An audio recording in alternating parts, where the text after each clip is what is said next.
Okay, at this point you are probably sick of lengthy Cyberpunk reviews, but at least a handful of people have been asking me to share my thoughts on the game, so I thought, why not? Perhaps I'll even have a few things to add to the discussion that most people don't really talk about, and I'll try not to dwell too much on the most common issues. Additionally, wherever possible, I'll be drawing comparisons to The Witcher 3, since, you know, I've made about 1 million videos about the game. 10, 20, 30. Also, this video will contain minor spoilers about Cyberpunk. I will be referring to certain characters and parts of the story, as well as some of the endings. However, I won't go into major spoilers such as who lives and dies and that sort of thing. Alright, to those who still feel like watching the video, grab some popcorn or something and let's get going. So, where do we begin? Is Cyberpunk a terrible game? No, it's not. In fact, it's a pretty decent game, if it works. And that's a major if. I have over 260 hours into the game on PC, and that is the only version I'll focus on. Otherwise, this video will basically be a meme review. Which is not to say that the PC version is free of issues. Cars and people still fly around, they fade in and out of existence. You would die from the silliest things like bumping into a rock or going downstairs.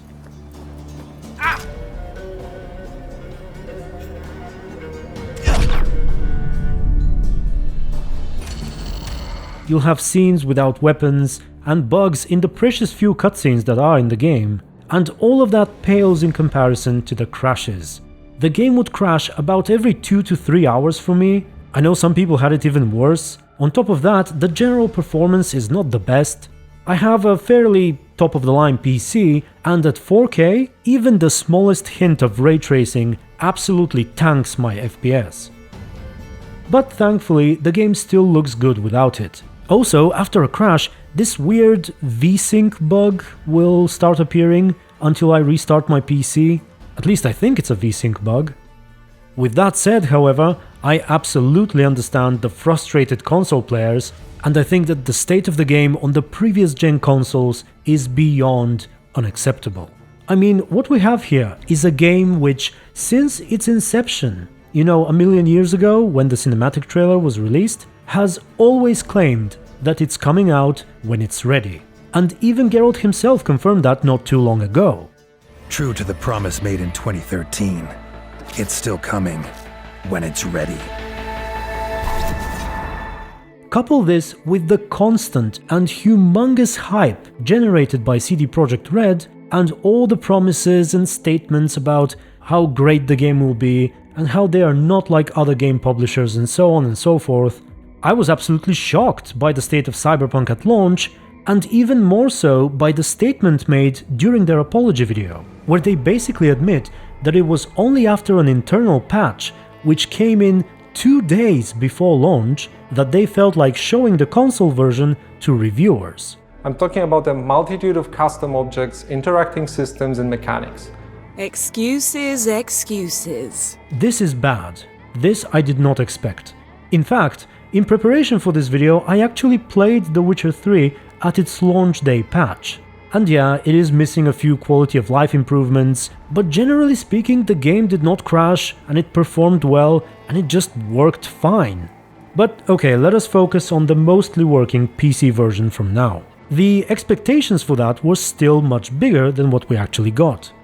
Promises of branching storylines, vast open world with a branching storyline, of endless choices and possibilities that shape the world around you. So many options, so many possibilities, and each will have consequences that will ripple through the game world and your story. The grand gameplay reveal of 2018, boasting that this is just one quest. And that's just one quest. Well, it kind of is just one quest. I mean, the game never really gets that elaborate afterwards. And even this one quest in the actual game is a discounted version of what we saw in that gameplay. Some of the possibilities shown are literally unavailable. I should probably make a separate comparison video after this one. Yeah. But basically, every shot from the gameplay reveal of 2018 has something that is either partially or completely missing on launch. You know, there are no third-person cutscenes, no romances in the apartment, no fancy stuff in there, no way to grab this guy's gun, Jackie does not do any cool stuff like he does here, your choices never come back to haunt you in such a way, and so on and so forth. It looks like the scavengers from earlier are still angry. They're pulling ahead, Heiner! Watch it now! And yes, it does say this is not the final version of the game, things are subject to change, but normally when you see this, you don't think to yourself, yeah, maybe it will all be worse on release. It's quite the opposite, in fact, you expect even more.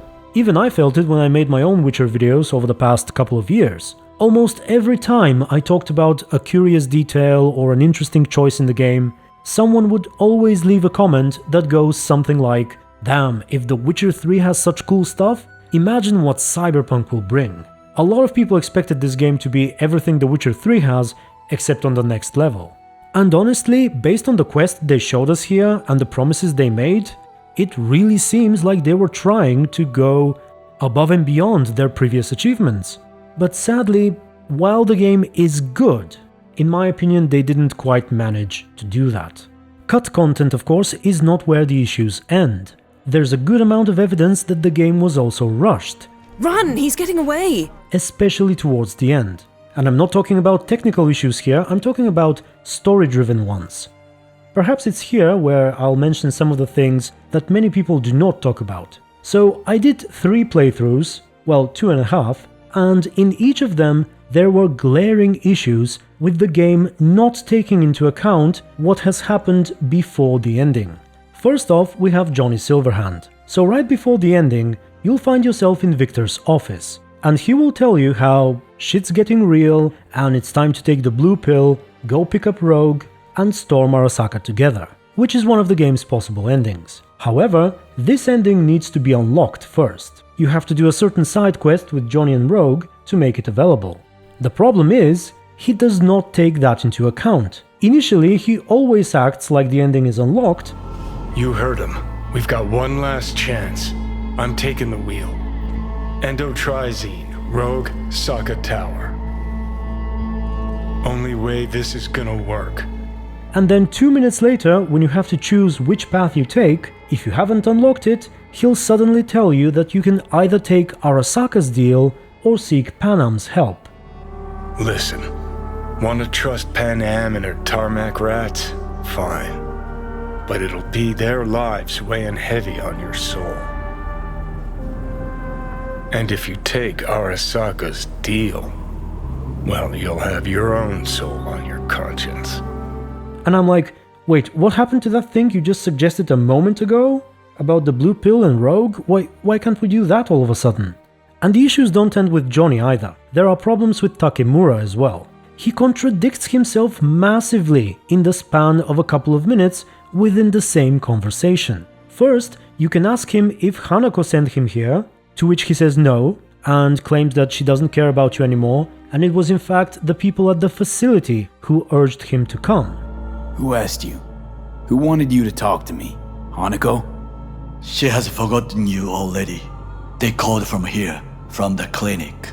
But then, a moment later, you can accuse him of doing a poor job, and he will protest by saying that Hanako sent him here to offer us options. I did not come with empty hands. We must speak about your options. Hanako Arasaka promised to save my life. It is the reason she sent me here. To discuss the alternative. So which one is it? Did Hanako send him or not? Additionally, a viewer of mine talked to me about some data mine stuff, suggesting that there was initially supposed to be even more content with Takemura perhaps, but apparently never made it into the game. And the issues don't end with him either. The way romances are handled in the end is pretty bad as well. They're actually not handled at all. If you romance 2 people at the same time, for example, there is, as far as I can tell, absolutely no acknowledgement of that fact by anyone or anything in the game. You are given the option to call one of them towards the end. Well, there is this one stubborn batch. And the romance with the person that you do not call just ends. they suddenly start acting like there was never anything between you without any context. And the worst example of that has got to be if you romance Panam and Kerry, call Kerry before the ending, but then decide to call Panam for the actual ending and take her path. Need a way into Arasaka Tower, now. In that case, she simply forgets everything that happened between you two earlier, and all of her romance interactions during her ending are gone without any explanation. She doesn't even question the fact that another love interest shows up briefly at one point during her own ending. I mean, can you imagine Triss showing up during The Last Wish and Yennefer acting like it's casual business?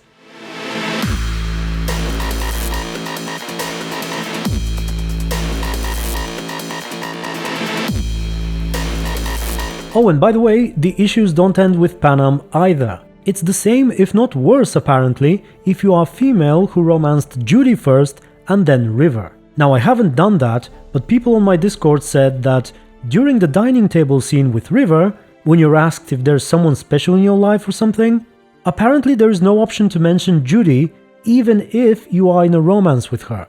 So again, these are the kind of things I did not expect from CD Projekt Red. And I'm not asking for a secret threesome scene where you get bound to a bed or something. And by the way, while on the topic of romances, another quick complaint that I have is that they feel incredibly imbalanced. You know, at some point in The Witcher 3, people were complaining that Triss does not feel quite as relevant as Yennefer in the third game. And so in response, they did add a couple more conversations and scenes with Triss. And I think that was a good idea.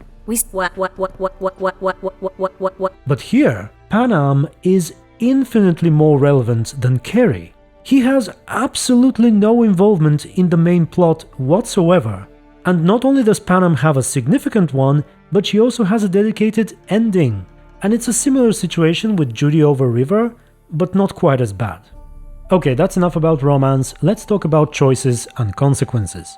This is something that CDPR has said multiple times will be a huge aspect of the game. And that was just a glimpse of how complex the branching storyline in Cyberpunk 2077 can get. Well, allow me to compare it to The Witcher 3 once again. Let's have a look at the main story, the main quests of The Witcher 3 and Cyberpunk, ignoring the side quests for a moment. How many choices do you have that significantly impact what happens later? Well, in Cyberpunk, you have one choice with Panam that will always have some kind of consequence, another one is with the Netwatch agent and the animals, and two more with Jackie and Takemura, which come into play only if you do the Arasaka ending. Again, this is excluding side quests. Now to compare this to The Witcher 3, only the choices that affect the ending you get with Ciri are 5, and that is before taking into account all the choices with, say, the Bloody Baron's men, the Peller, the Baron's child, the crones, and so on. Touch me more, boy. Touch me more. But you might say, well, this is not a numbers game. And that's true. It's not like there's a magical number of choices above which Cyberpunk will qualify for being as good as The Witcher in that department, and below which it will not. It's just that, other than being fewer, the choices and consequences tend to be less exciting as well. At least in the main story, and in my opinion. Take the Takemura one, for example. If you do the, quote, right choice with him, you'll get something nice in the end, but you have almost no incentive to try the alternative, because you basically get the same, except less. But yeah, you can also, of course, you have your garage, where your apartment is, so you can also have your own vehicle. Now, Cyberpunk has a few choices in the main story that branch out and have different outcomes in side quests. You know, like the one in the food factory with the Maelstrom gang, the result of which can be felt in Kerry's quests later on. Or, for example, whether you kill or spare the dollhouse boss, I forgot his name, which is addressed later with Judy. But unlike The Witcher 3, the quests that branch out from the main story in Cyberpunk never seem to come back to it at a later stage. They just end in a side mission and that's it. In The Witcher 3, on the other hand, almost every time side quests emerge from the main story, not only do they have multiple outcomes, but they also converge back into the story and cause various changes based on these outcomes. And it is precisely that which makes them feel, well, not like side quests, but as inseparable parts of the whole story. For example, the quest with Kira Metz. It branches out from the main story in Velen, but then, depending on what happened to Kira, the story in Novigrad later on, or the Battle of Kaer Morhen itself, will be affected differently. In fact, Lambert can possibly die in one of these outcomes. Lambert! Don't be a hero! Geralt, go to Lambert now! Another example, the quests where you help Ceres and Hjalmar. Based on your choices there, you may or may not get help from them at Kaer Morhen. And even if you do, it varies in terms of how many characters come to assist you, based on who was and wasn't saved. Then later in the story, when you return to Skellige, different things will happen based on whether one of them is king or not. Now, to give the game credit where credit is due, it does have a healthy amount of good side content where you're capable of making significant choices just as you are in The Witcher 3. Trust me, choice I had to make was harder. Pamparam. In fact, such quests are often a more pleasant experience than the main story, in my opinion. And generally they're probably the best and most memorable part of Cyberpunk. Zuleika is the sister of the man I killed. It's also where Johnny Silverhand is fleshed out even more. Fuck, kill me, please. And the game gives you a save before the point of no return, presumably to try out different endings, but I would advise you to instead try replaying the side quests in a different way to see the content that's available. That is actually what I feel like doing now, instead of replaying the main story again. Bum bum be dum bum bum. What are you doing? I'm making the wait more pleasant with a soothing melody. And speaking of side quests, I suppose I should address the way that the open world activities are presented, which I did not like that much. I suppose I can see the appeal of it, but it's not something I personally prefer. So the game is going for a never a dull moment type approach, where as you drive around, you are constantly being bombarded with phone calls and messages from all kinds of people about all kinds of things. Listen, need to find Evelyn. I really don't want to talk about her. And this is on top of the fact that your map is littered with stuff.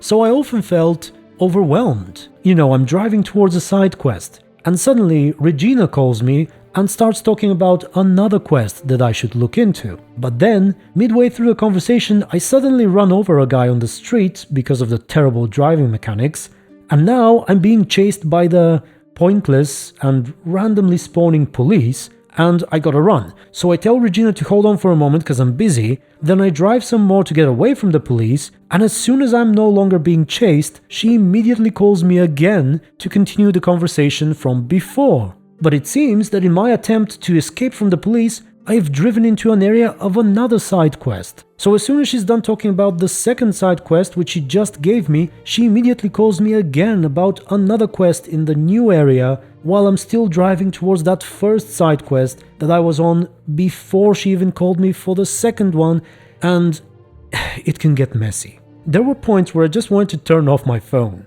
And this issue is compounded by another aspect of the side quest design, specifically the fact that most side jobs are done in stages. So you have to do the first part, then the guy says, "I'll call you when I have more information," and when he does, you do the second stage. The problem is, even though you have a system that allows you to make time pass, just like the meditation in The Witcher 3, it doesn't seem to affect these wait periods between stages, at least most of the time. Sometimes it does when it's like a specific wait, if someone says like wait an hour or wait until 8 o'clock, but if it's just I'll call you later, you will be forced to wait actual in-game time before you can proceed. It's not too long, probably like 15 minutes, it's different really, but it is annoying if you want to just pick up a quest chain and do it from start to finish without doing anything else. Again, the game seems to encourage you to instead do stage 1 of a quest, then do stage 1 of another quest,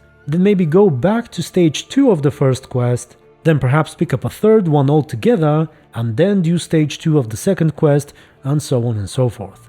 Gary? Johnny? Now, at the same time, a good amount of the quests have certain depth to them. There are small details, there are lots of shards you can read for more information and lore, And it's all good, but it seems like there are contradictory design philosophies here. On one hand, it seems like the game is encouraging you to take your time, explore, read stuff, focus, pay attention, and on the other hand, it's telling you to just go ahead and pick up everything and do whatever you want in random order. And it just makes it difficult for me to focus on one thing most of the time. I've had a significantly better experience doing side quests in The Witcher 3, for example. Everything is much more peaceful, I can gather all the contracts, containing only the essence of the issue, and whenever I choose, I can have a one-to-one encounter with the quest giver, which feels much more personal and immersive than a phone call, and which is not being interrupted by anything, and I can just give it all my attention. Fucking fairy flips, what the demon happened there? Alright, what do we talk about next? Replayability. Another thing the developers have been hyping up, the endless ways in which you can play the game. I'd say it's an overstatement. Stealthy and hacky approach versus guns blazing is worth the try, but in terms of all the different options unlocked by having high tech, body, cool, and so on, I wouldn't say they're that exciting. I mean, I haven't seen them all, but from what I saw, what they tend to do is give you flavor in dialogue. Where are we eating? Pie Z. They do a great cup of coffee. And usually shortcuts in gameplay. Which is fine, but it's hardly something that makes me unable to wait before I can replay the game. Telling Judy to put avocado on my pizza, or having the ability to stand up, literally. Hang on, let's get a selfie.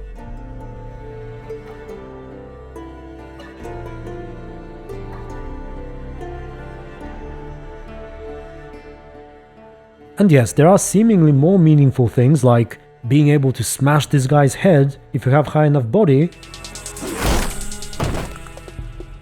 Jesus Christ! But then if you don't have it, he gets smashed anyway a moment later. Which brings me to the feeling of illusion of choice, if you will. There is lots of that in Cyberpunk. I can't tell you how many times I reloaded a save to pick up the other option or to try not picking anything and see what happens, only to be disappointed by the realization that it's the exact same thing. Need to know what's going on. Jackie, air hypo! Fuck, this is bad. Hey, catch, vato!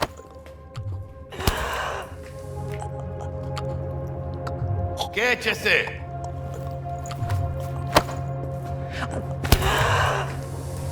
Oh look, there's a timer that shows up and I have to push a button? I wonder what happens if I don't. Well, Panam nudges me and I push it anyway.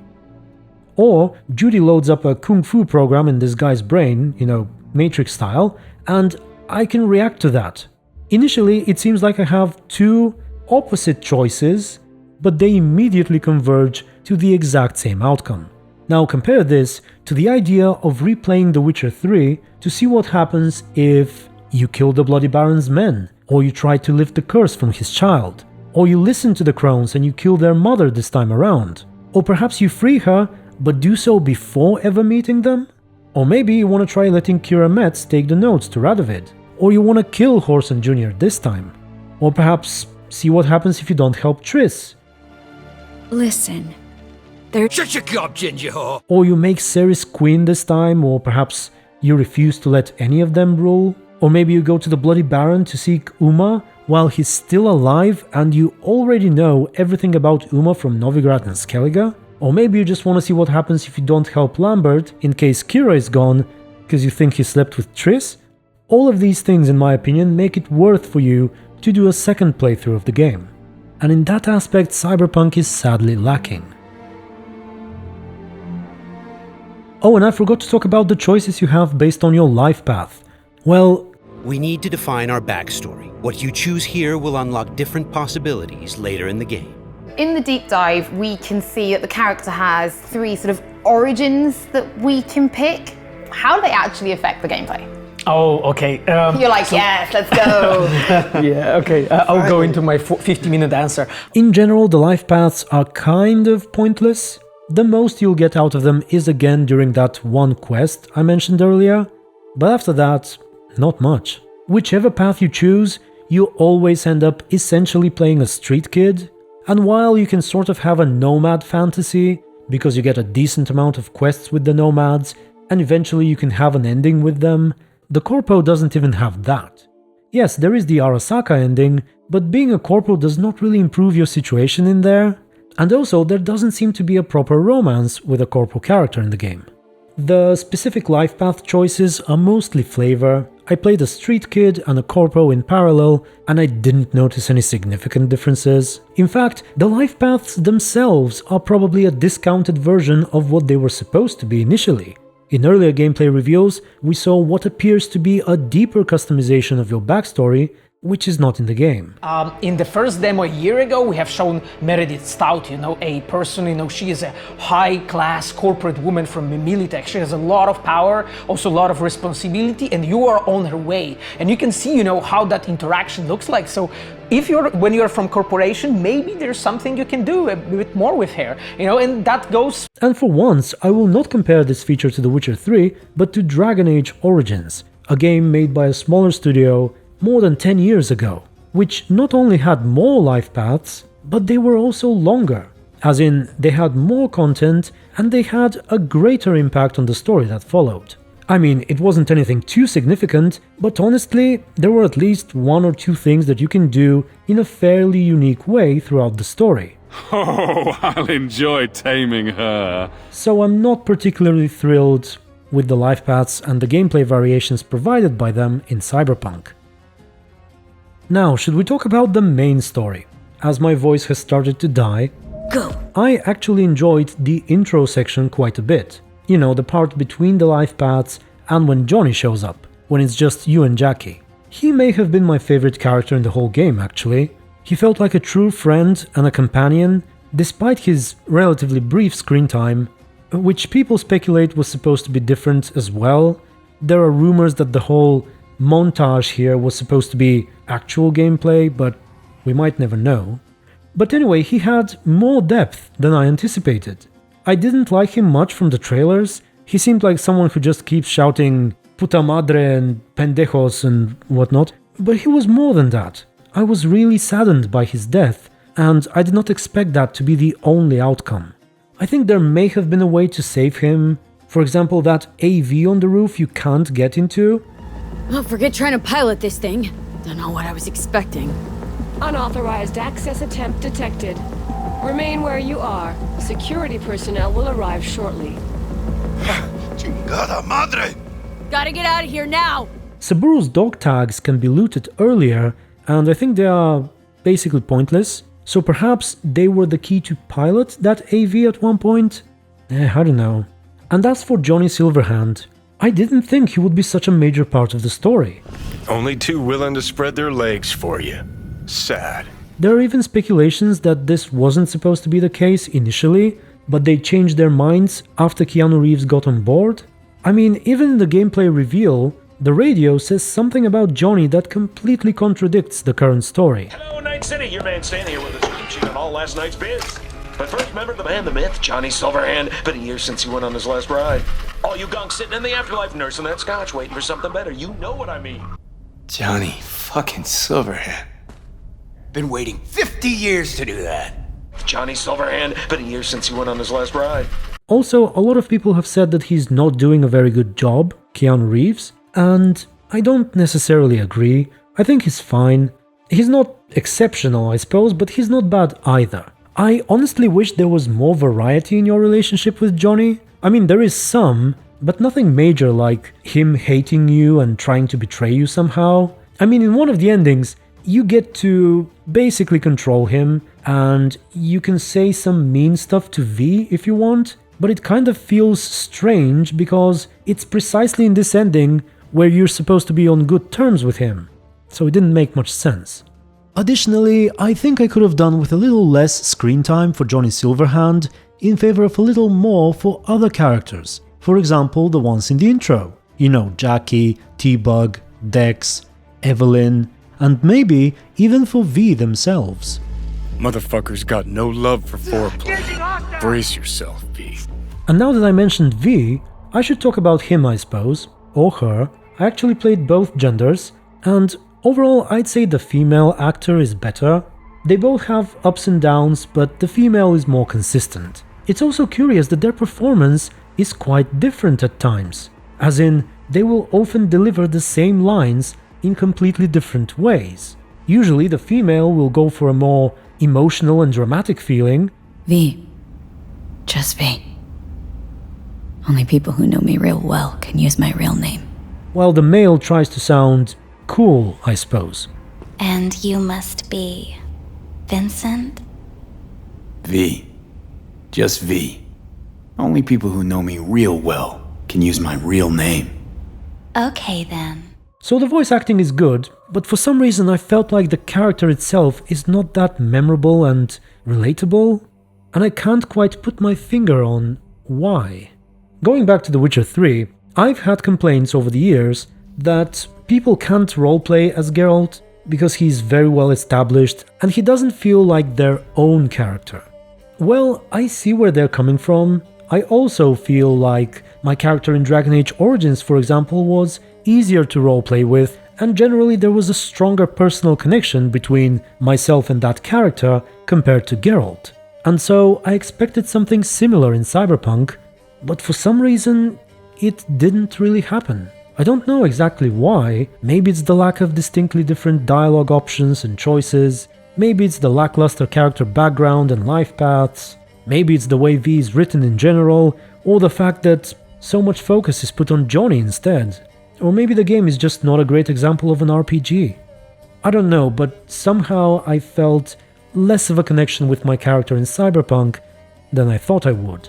Another thing people have voiced their disappointment with are the endings, and the fact that there's hardly a truly good ending in the game. Well, I get what they're saying, but it did not bother me personally. In fact, Johnny Silverhand has a nice line in response to that. Guess I meant, I don't know, a happier ending for everyone involved. Here, for folks like us, wrong city, wrong people.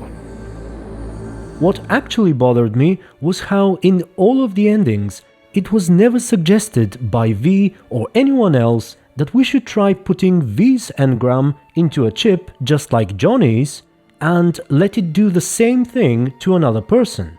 In other words, make another person's body fit to host V's engram.